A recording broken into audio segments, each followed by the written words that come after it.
Today's teardown is on another LS. This is a 5.3 liter Gen 4. It's a GMT 900. And I know that sounds like pig Latin if you don't know car stuff. So this is a 2007 to 2009 Silverado, Tahoe, Sierra, Yukon.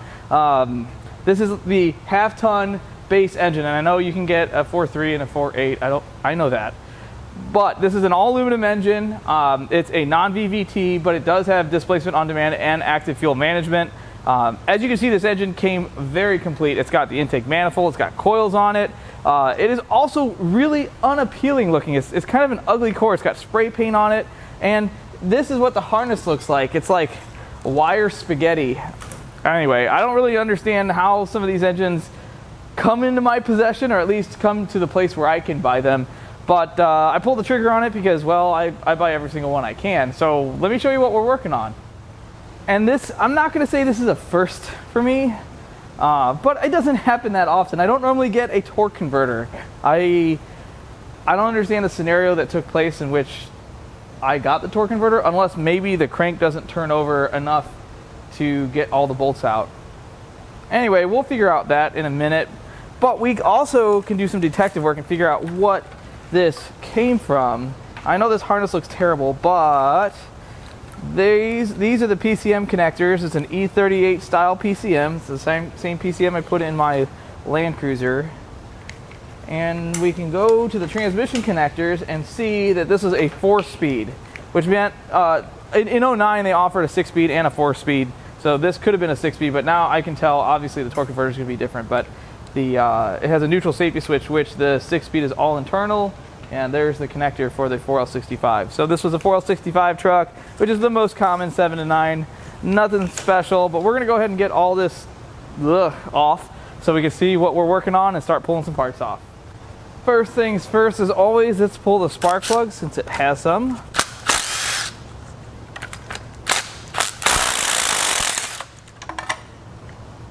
Well, that wasn't supposed to happen.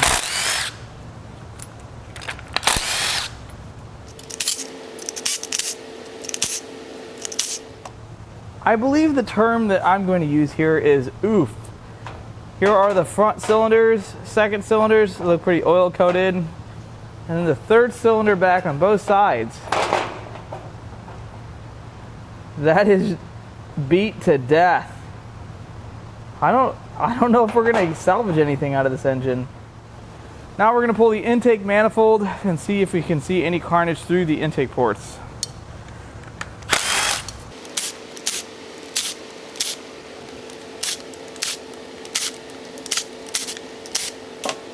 This is the passenger bank from rear to front. That does not look all right. Those looks like fragments of metal in there. Little ones, but they're still there. Oh, wait. I think there's a ring. I think that's a part of the oil control ring. Yeah, it made it pretty far up there.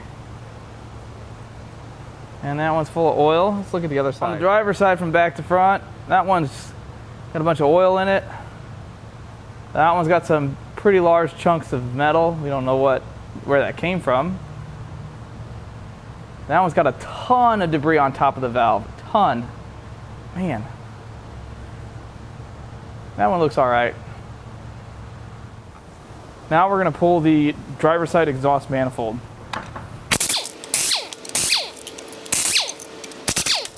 Now we're going to pull the dipstick tube and the passenger side exhaust manifold.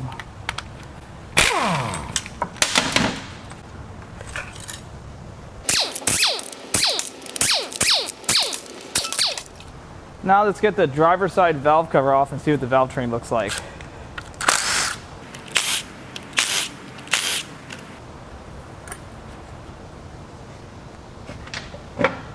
Well, I see something bad already. How did that get there? That to me looks like the circlip that goes in a piston, like in the wrist pin. It keeps the wrist pin in place on both sides of the piston. These are full floating engines. This is a Gen 4. Now let's do the passenger side valve cover.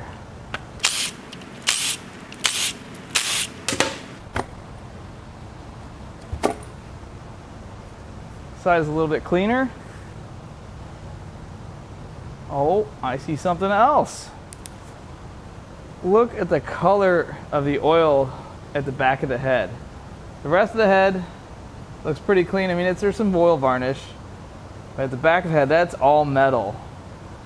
This silvery stuff, that's all metal. The rest of this looks pretty decent to me. I don't see any other signs of issues. I don't think it dropped a valve or anything crazy. I don't see any rockers that have come apart. Now we're gonna break the rocker arms loose and zip them out and see what the push rods and rockers look like.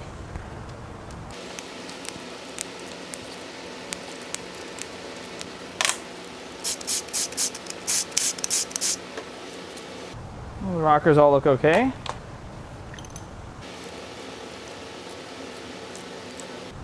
All the push rods look pretty decent. I don't see any abnormal wear or anything like that. Same thing on this side. We're going to crack these loose and zip them out and see what the valve train looks like.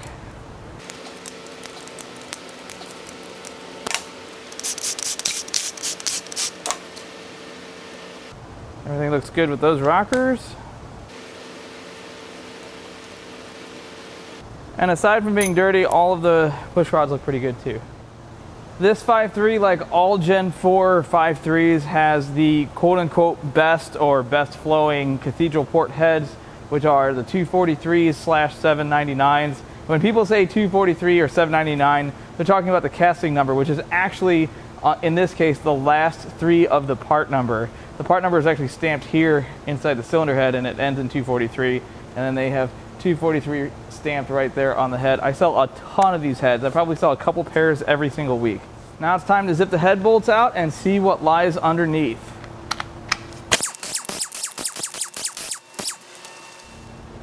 It's not leaking yet, which is a good sign. This may be a clean pull.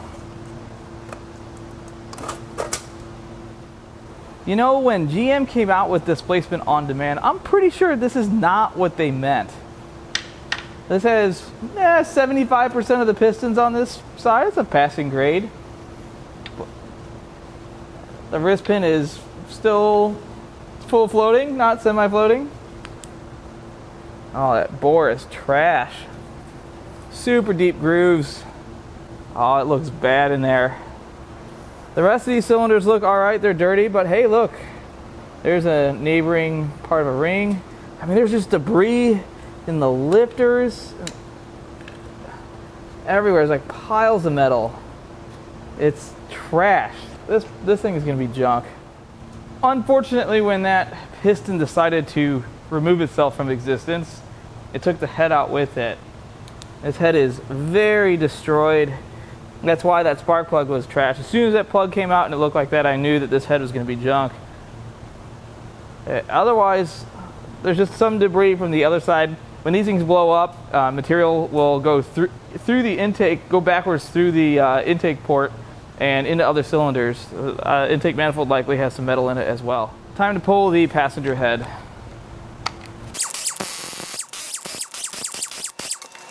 Here we go.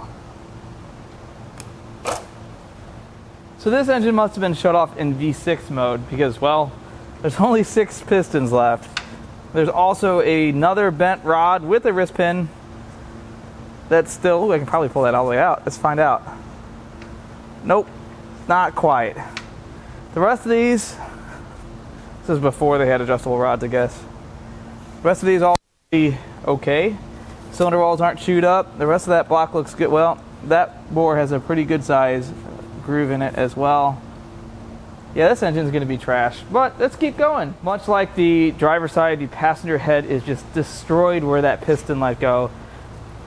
That is annihilated. I can tell that some of the debris made it to other cylinders. There's some damage right there, and there's part of a ring jammed in the intake valve on this cylinder here. I don't know if we'll be able to get that out or not. I may not even try.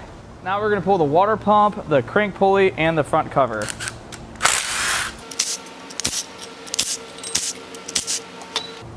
No leaks. I'm on a roll here.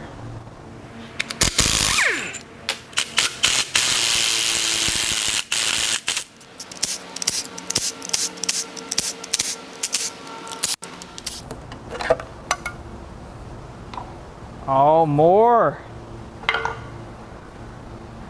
These are parts of the chain tensioner and guide. And they're broken. That's supposed to go like that, and it's supposed to be in there like so. And it is not. So that's bad. I also noted some debris inside the timing cover. That's likely from a piston or the block, or both. But we're gonna save this timing cover. This is something I sell quite a few of.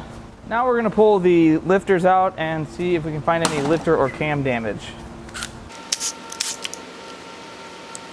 Come on. Come out. Well, that's not a good sign. Let's get the pliers. Well, I got the tray out. There's a bunch more debris in here. Oh, I don't know if I'm gonna be able to get this out or not. Well, I got one out, and that lifter looks okay. That lifter's got a groove in it, but otherwise it looks okay. But those are not the DOD lifters. Those are, and these are in here, like really. Oh, there we go. Yeah, it's got some wear, but it's not terrible. The roller doesn't feel great. There's another piece of debris in there. Get that out. Let's see if we can get this one out. Huh. Like I wouldn't need pliers on this one.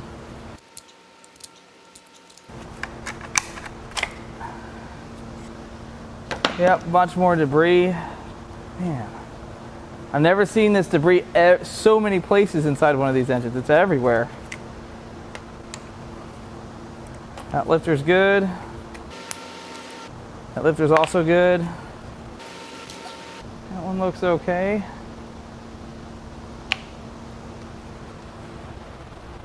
Come on. Come out of your home. There we go. Man, those things are tight. There's a bunch of debris in here holding them things in.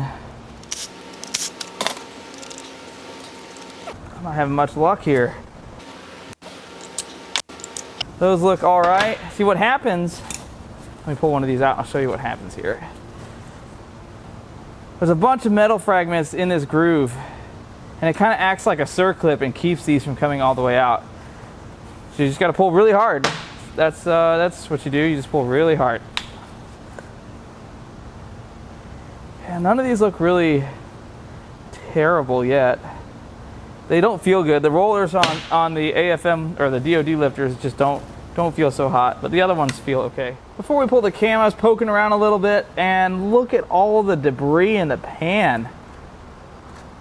It's like metal soup in there. Oh, what is this? Oh, looks like that's part of the chain tensioner.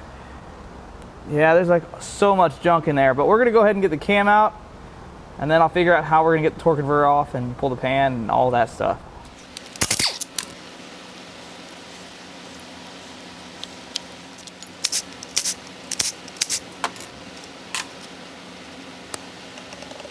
It's not a good sign.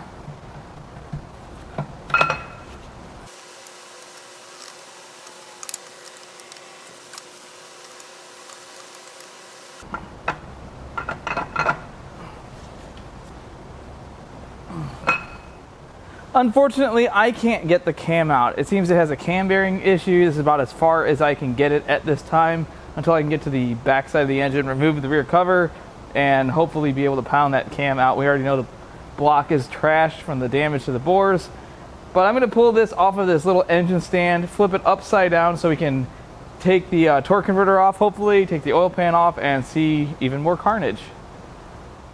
As I was flipping this engine over, I noticed that it's got a little more damage on the outside. It's just an inspection hole, so you can just check on the rods. What's odd is that the hole is on this side. That piston's still there. So let's see if that rod has any damage. I'm gonna get this thing totally upside down. But before that, actually, I'm gonna turn the crank over and see if I can get access to all the torque converter bolts in this area here, so I can get the torque converter and then the flex plate and the back cover off. That'll make it a lot easier.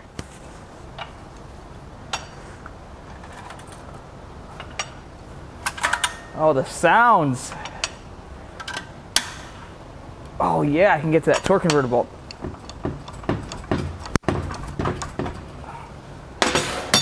Sweet. Well, maybe sweet. I gotta get a little further. Yahtzee.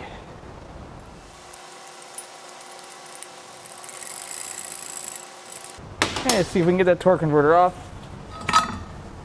Oh, almost. How is it so long? These bolts should not be that long. Or maybe they should. There we go.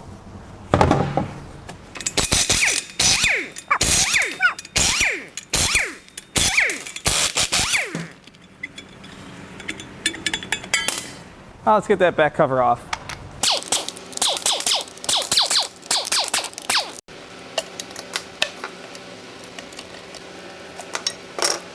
Some more debris in there.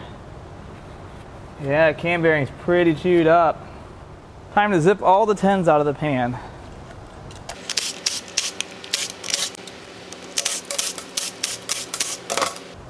Moment of truth. I think you guys can hear what's happening.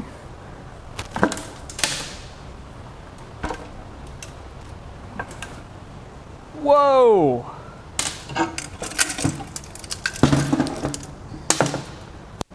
That's amazing.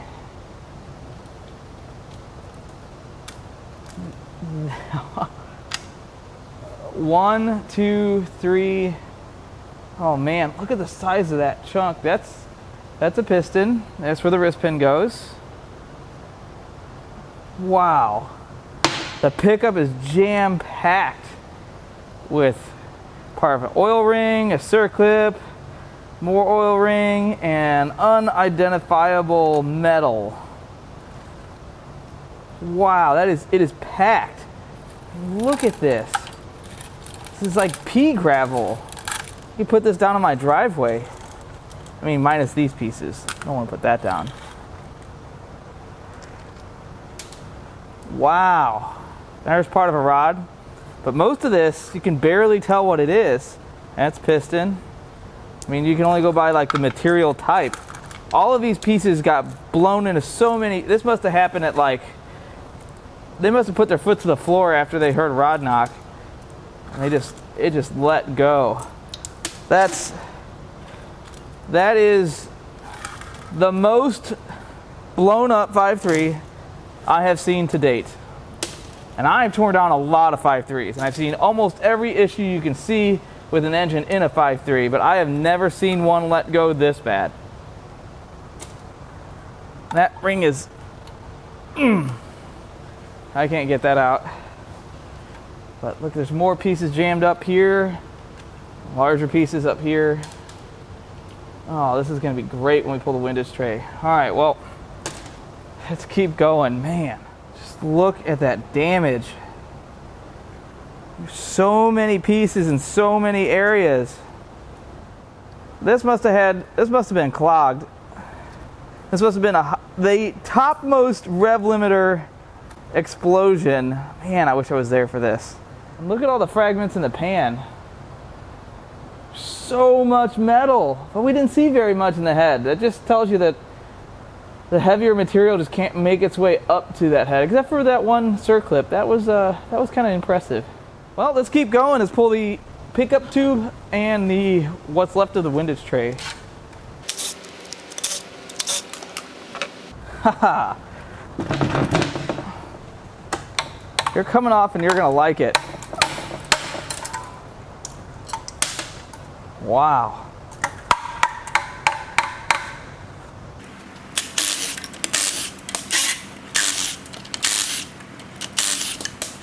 This one I need to pound in. That's not really what I wanted to happen. Just so I can get the socket on it.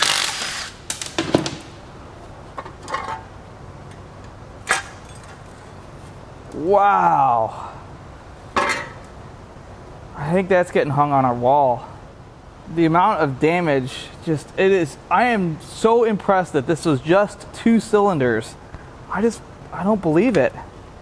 There's a good chunk of piston. It's beat everywhere. There's that vent hole right here. I mean, there's not a good area of this engine. Well, let's see if we can get some rods and pistons out. I don't think any of them are useful, but let's get them out anyway. Really interested to see what the bearings look like. So that bearing actually looks okay. Keep in mind, the bearings I'm pulling out right now are the furthest from the oil pump. And the bearings look good. Yeah. These bearings look all right to me. Again, no bearing damage that I can find. That bearing's in good shape. Now for the next broken one. Aha! Now we find some issues. If I can do this. Wow, that rod. That is something else. Well, I can't get the bearing off of that journal, but it is very spun. Now we're going to turn the crank over, maybe, hopefully, and get access to some more. I have no idea how I was able to turn this crank over before. I mean, this is just impressive that I can... Alright. Let's get that one out right there. Oh, I might not be able to. Well, I might not need to because that rod is broken. Completely broken. I don't know if I'm going to be able to get that off at all. That is not what I wanted to happen.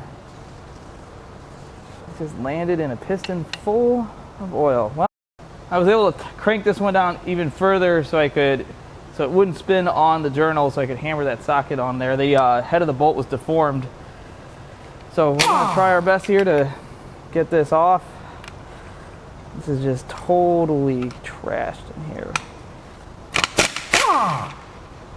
Okay, now we can get the other side out. Maybe. Success! Now see, that bearing, it's got some damage, but that was right next to the other one, which is spun. Here's the other side of that rod. Where the center section went, nobody knows. You actually see the top of that rod is beat flat from hitting so much stuff in the way. And here's the spun bearing from this next cylinder here. Oh my god, there's so much junk. I think we can do this. Anybody need a ring? Bearings aren't too bad, a little grooved in that cylinder.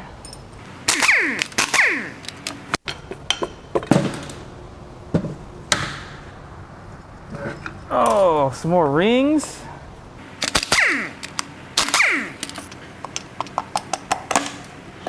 This is the collection of scrap out of this engine. All of this is not usable. This is all scrap. I mean, I'm gonna keep the twisted and bent rods for my counter because I don't have any bent up LS rods on there like this. But I have not seen one blown up this bad ever. Not a 5.3, especially not a 5.3. There's only one bearing that was spun. That was cylinder 6. And the rest of the bearings, there's a little bit of damage here. It's not really that bad. But the rest of these look pretty good, which is kind of surprising. However, we do have some cam bearing damage. That's why I can't get the cam out. The cam is stuck in one of the bearings. The bearings are probably pretty rough, which is common when these engines are starved of oil and have oil pressure issues. I think that's what led to this spun bearing as well. This type of explosive failure does not create that thin metal powder in the oil that we found in the cylinder head. This is what this is what caused all those little pebbles and chunks of pistons and block. That is not the fine material, which that was likely from the cam bearings, if I were to guess. Now I'm going to pull the oil pump apart while it's still mounted to the engine. I'd like to see if there's any debris inside the pump itself.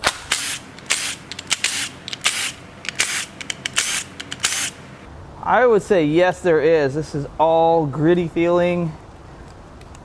Yeah, well, usually these things just slide apart, and I can't even get this one apart. I don't think this was an oil pump failure per se. I think that, there we go, we got it apart. Yeah, there's a bunch of metal debris in here. Let's go ahead and get the crank out of this and see how bad the block looks.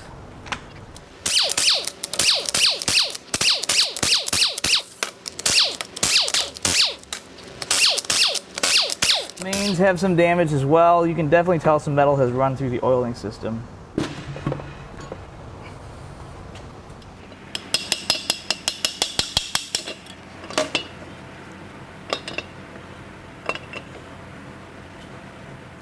All of the cam bearings look like this.